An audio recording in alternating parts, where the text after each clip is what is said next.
اللهم صل وسلم وبارك على سيدنا ومولانا وحبيبنا محمد النبي الأمي وعلى آله وأصحابه وإخوته بعدد كل معرفة لك وبعدد خلقك ورضا نفسك وزنة عرشك ومداد كلماتك أستغفر الله الذي لا إله إلا هو الحي القيوم وأتوب إليه يا حي يا قيوم۔ آج بروز عید میلاد النبی صلی اللہ علیہ وسلم کے مبارک موقع پہ سرکار کے مقالات حکمت پڑھنے اور سننے کی سعادت حاصل کرتے ہیں۔ ان مقالات حکمت کی ترتیب و تنظیم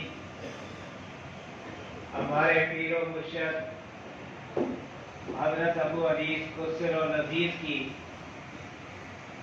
محبوب ترین سعیدہ و سائدہ مجلسہ بیٹی صاحبزادی علی سختر صلی اللہ علیہ نے فرمائی، جن کے متعلق سرکار نے فرمایا میری یہ بیٹی اس مقام النجاف الصحاف المقبول المصطفین الموسوم دارالحسان کے جملہ دفاتر کی دل و جان سے خیر خواہ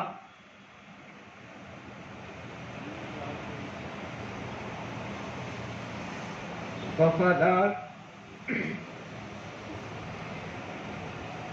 100% معتمد المدہ اور اس ادارہ کی آبرو ہے ماشاءاللہ،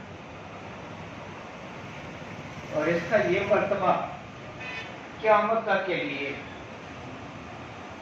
میری یہ محبوب ترین بیٹی دنیا اسلام کی مایہ ناز صاحبزادی ہے۔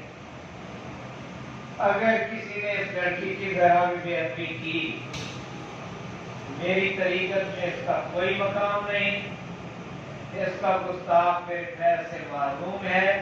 واللہ باللہ تاللہ، اور یہ ختم الکلام ہے۔ حضور اکرم صلی اللہ علیہ وسلم معلم انسانیت، انسان کو بیہ سے لے کر لہر تک جن مراحل و معاملات سے واقفہ پڑتا ہے، سرور کائنات صلی اللہ علیہ وسلم نے ان سب کے لیے نہ صرف صحیح، واضح اور مکمل تعلیم فرمائی، بلکہ عملی نمونہ پیش کر کے خلق عظیم کی مثال بھی قائم کر دی، اور خالق کائنات نے آپ صلی اللہ علیہ وسلم کے قول و فعل کو اسوہ حسنہ کی سند عطا کی۔ آپ صلی اللہ علیہ وسلم نے سب سے زیادہ زور حصول علم پر دیا۔ علم حاصل کرنا ہر مومن مرد اور عورت کے لیے لازمی قرار دیا، اور تاکید فرمائی کہ حصول علم کے لیے چاہے چین جیسے دور افتادہ ملک تک جانا پڑے تو بھی گریز نہ کرو، کیونکہ اہل علم کو دوسروں پر اتنا شرط ہے جتنا کہ حضور اکرم صلی اللہ علیہ وسلم کو ایک معمولی انسان پر۔ اور انسانوں میں بہترین انسان وہ ہیں جو علم حاصل کرتے ہیں یا علم سکھاتے ہیں۔ علم ہی شرف انسانیت کا باعث ہے، اور آج کی تمام ترقی اور روشنی علم ہی کی مرہون منت ہے۔ حصول علم کی تاکید کے بعد آپ صلی اللہ علیہ وسلم نے اپنے علم پر عمل کرنے کی تاکید فرمائی۔ عالم بعمل کو عابد پر فوقیت دی، اور بے عمل کو حاویہ کی وعید فرمائی، کیونکہ علم کو عمل میں لا کر ہی انسان بن سکتا ہے۔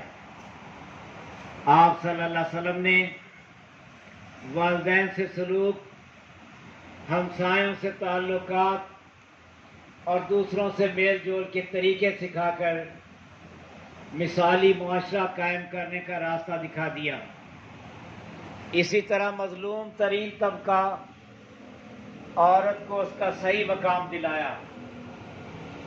جھوٹ، غیبت، بخل، حسد، چوری، ڈاکہ، زنا، شراب جوا، سود اور قتل کی ممانعت فرما کر معاشرتی برائیوں کی بے کنی کر دی۔ سچ، خلوص، اخوت اور حسن سلوک کا سبق دے کر بہترین معاشرہ کی داغ بیل ڈال دی۔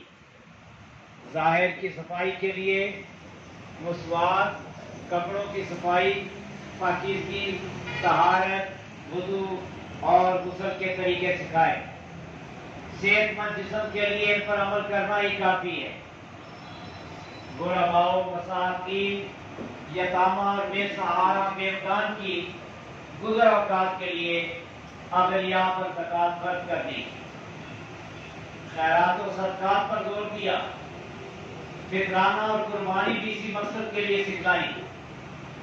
سرور عالم صلی اللہ علیہ وسلم کی تعلیمات مکمل ضابطہ حیات ہیں، مگر ہم اپنے محسن اعظم و معلم اعظم کی تعلیمات پر عمل پیرا نہیں ہے۔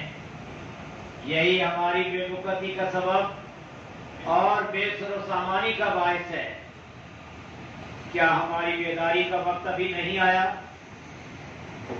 در در کی ٹھوکروں سے بچنے اور ذلت و رسوائی کے گرداب سے باہر نکلنے کا ایک ہی راستہ ہے، اور وہ یہ ہے کہ ہم اپنے آقا انعامدار صلی اللہ علیہ وسلم کی تعلیمات کو اپنائیں اور کسی حال میں بھی ان سے روگردانی نہ کریں۔ میرے آقا روح فدا صلی اللہ علیہ وسلم کے ارشادات گرامی حقیقتاً اللہ ہی کے فرمودات ہوتے ہیں۔ تصوف کی کتابوں کا مطالعہ کسی کو کہیں پہنچا نہیں سکتا۔ جس نے جو بات لکھی ہوتی ہے اپنے حال کے مطابق لکھی ہوتی ہے۔ سب کے حال کے مطابق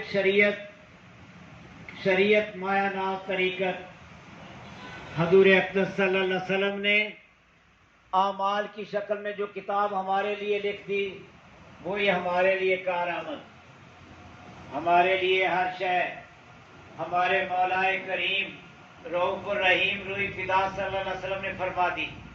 کوئی کمی نہیں، اس سے بہتر کوئی اور عمل بھی نہیں۔ سنت کی راہ شاہراہ، اس پہ چلیں اور اس راہ کو ہر راہ سے افضل سمجھیں۔ بلا شبہ اس راہ سے بہتر اور کوئی راہ نہیں۔ شریعت سہل ترین منزل ہے، ہر عمر کا آدمی عالم ہو یا جاہل اسے اپنا سکتا ہے۔ شریعت کا ہر اصول ہر کسی کے لیے اور ہر زمانے کے لیے ہے، اس لیے سادہ ہے اور قابل عمل بھی۔ شرعی احکام میں نہ اتنی پیچیدگی ہے اور نہ ہی بے جا سختی کہ عام آدمی اس کا متحمل نہ ہو سکے۔ یہ سختی جو ہمیں نظر آتی ہے ہماری اپنی پیدا کرتا ہے، اور اس کا بڑا سبب ہمارا شریعت کے احکام کو چھوڑ کر لفظی بحثوں میں الجھنا ہے۔ ہم شریعت کے سادہ احکام پہ تو عمل نہیں کرتے، مثلا یہ کہ جھوٹ نہ بولیں، کسی کی غیبت نہ کریں، حسد نہ کریں، دوسروں کی عیب جوئی کی بجائے پردہ پوشی کریں، مخلوق کی خدمت میں خالق کی رضا تلاش کریں۔ ہم ان امور پہ عمل کی بجائے دور از کار نظریات سے الجھے رہتے ہیں اور جو اس سمت میں آگے بڑھتے جاتے ہیں دلدل میں پھنستے چلے جاتے ہیں۔ اللہ کے بندو، غیر ضروری امور میں مصروف رہ کر ضروری امور سے غفلت نہ کرو۔ جو ضروری تھا بتلایا جا چکا، ایک بار نہیں بار بار آسان ترین لفظوں میں دل نشین انداز میں مثالیں دے دے کر ہمیں سمجھایا گیا۔ کیا سنت مطہرہ کا عملی نمونہ ہمارے لیے کافی نہیں؟ آسان راہ چھوڑ کر مشکل راستہ کیوں اپنایا جائے؟ دین میں ہماری خود ساختہ سختی ہم پہ غالب آ رہی ہے، ایسی غالب کہ ہم ضروری احکام کی تعمیل سے بھی عاجز آ رہے ہیں۔ ظاہری احکام کی پابندی کرو، اور فلسفیانہ موشگافیوں سے بچو جو ظاہر احکام پہ کاربند نہیں ہو سکتا، باطنی احکام کا کیسے متحمل ہو سکتا ہے؟ پہلا قدم امر و نہی کا پابند ہونا ہے، اور امر و نہی باتیں ہیں۔ نیکی کی کوئی بات ایسی نہیں جس کا حکم نہ دیا گیا ہو، کوئی برائی ایسی نہیں جس سے روکا نہ گیا ہو۔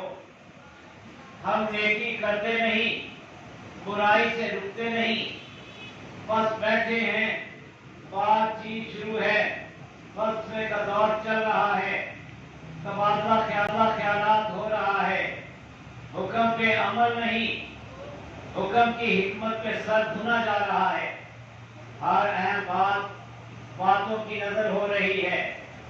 حیات و ممات کا کوئی ایسا مسئلہ نہیں جو تبصرے کی زد سے باہر ہو، اور یوں بیٹھے بٹھائے محض باتوں کے زور سے گویا ہر نقطہ حل ہو رہا ہے، ہر نقطہ کھل رہا ہے، اور اس شغل میں یوں مشغول ہیں جیسے کولو کا بیل جو سینکڑوں چکر کاٹتا ہے اور سمجھتا ہے کہ میں نے بہت فاصلہ طے کر لیا، مگر ہوتا وہی ہے جہاں سے چلا تھا۔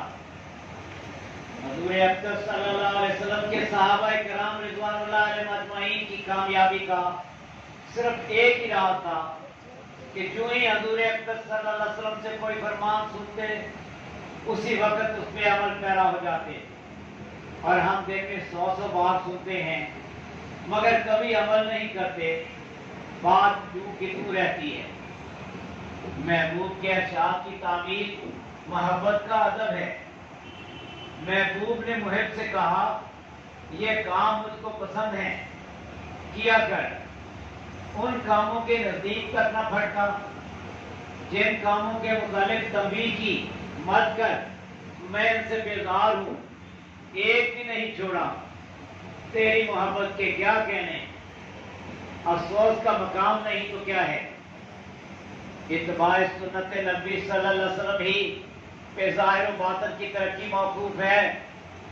یہ مقام ہر مقام سے افضل اور ہر مقام اس مقام کی زد میں ہے۔ یہ مقام ماشاءاللہ ہر افضل سے افضل اور ہر مشکل سے مشکل ہے۔ تیری مان کر پھر کسی اور کی کبھی نہ ماننا، تیرے ادب کا وہ دستور ہے جو کبھی نہیں بدلتا۔ زندگی کی ہر منزل ادب اور اسی پہ استقامت انتہا ہے۔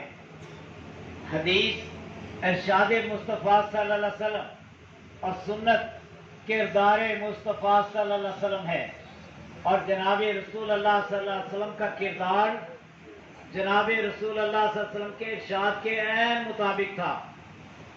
شریعت حضور اقدس صلی اللہ علیہ وسلم کا قول اور طریقت حضور اقدس صلی اللہ علیہ وسلم کا فعل ہے۔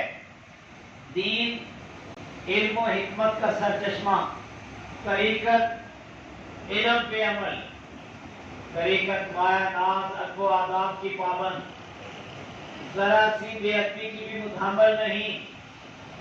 بے ادبی لکھو کہا عبادات و ریاضات میں پانی پھیر دیتی ہے۔ محبت کا ادب ہر ادب سے مشکل، محال بھی کہیں تو بیجا نہیں۔ جس نے بھی پایا ادب ہی کی بدولت اور ادب ہی کی برکت سے پایا۔ ہزاروں سفینے دریائے طریقت میں اترے، ڈوب گئے، صرف ادب ہی کا سفینہ پار گیا۔ محبت ہر راہ کی رہنما، ہر راہ رو کی منزل ماشاءاللہ۔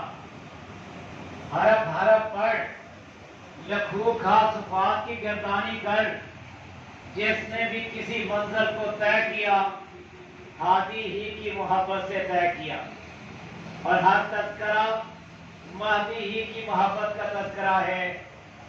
اللہ ہادی ہے اور مہدی رسول اللہ صلی اللہ علیہ وسلم۔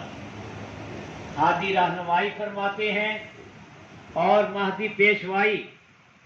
مہدی کی ابتدا ہادی ہی کی ابتدا ہے۔ ہادی کی ہدایات ہی پہ کاربند رہنا، کسی بھی قسم کا انحراف نہ کرنا، کامیابی کی اثر ہے ماشاءاللہ. میرے مولائے کریم جان فدا صلی اللہ علیہ وسلم کے فیض کے چشمے ابل رہے ہیں اور قیامت تک نہایت آب و تاب سے جاری و ساری رہیں گے. اللہ تبارک و تعالی ہمیں ان سے سیراب و شاداب ہونے کا شرف عنایت فرمائے. آمین یا حی یا قیوم. الحمدللہ حی القیوم واللہ خیر الرازقین واللہ